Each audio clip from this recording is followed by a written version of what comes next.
பெண்களை பொறுத்த வரைக்கும் அவங்க அப்பா தான் எப்பவுமே ஹீரோ. அதுலேயும் கட்டி கொடுத்ததுக்கப்புறம் பார்த்தீங்கன்னா வீட்டுக்காரரை கேட்டுட்டு அந்த முடிவெடுமா அப்படின்னு சொன்னோம்னா, இல்லை இல்லை அதுக்கு ஒன்றும் தெரியாது நான் சொன்ன சரின்றான் அப்படின்ட்டுருவாங்க. அப்படின்னா என்ன அர்த்தம்? கணவர் அம்பிட்டு விவரமா இருக்காரு, ஆனால் விவரம் இல்லாதவன் தானே, அதனால தானே இந்த அம்மா கல்யாணம் பண்ணியிருக்கான். ஆனால் அதே சமயத்தில் அவங்க அப்பா சொன்னால் இந்த பொண்ணு தட்டி பேச மாட்டாங்க.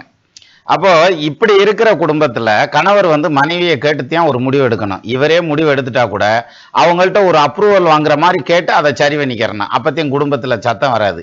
இந்த பொசிஷன் யாருக்கு அப்படின்னா, சுக்கிரன் அல்லது லக்னத்துக்கு 7ஆம் இடத்ததிபதி ஆட்சியா இருக்கார் அல்லது உச்சமா இருக்காருன்னு வச்சுக்கோங்க.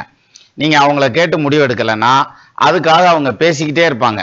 அதனால பெருசா சண்டை வர போறது இல்லை. ஆனா என்னைய கேட்டு செஞ்சிருக்கலாம், என்னைய கேட்டு செஞ்சிருந்தா பிரச்சனை வந்திருக்காது, இப்படி ஓயாம பேசிட்டே இருப்பாங்க. அதுக்கு இந்த பேச்சை கேட்கறதுக்கு பேசாம ஒரு வார்த்தை கேட்டுடலாங்கிற அந்த எண்ணம் வந்துடும். இதே இது 7ஆம் இடத்ததிபதியோட செவ்வாய் சேர்ந்திருக்கார் அல்லது சுக்கிரனோட செவ்வாய் சேர்ந்திருக்காருன்னு வைங்க, நீங்க கேட்காம முடிவு பண்ணிட்டீங்கன்னு வச்சுக்கோங்களேன், அவ்வளவுதான், அணுகுண்டு வரைக்கும் வெடிக்கும் வீட்டில்.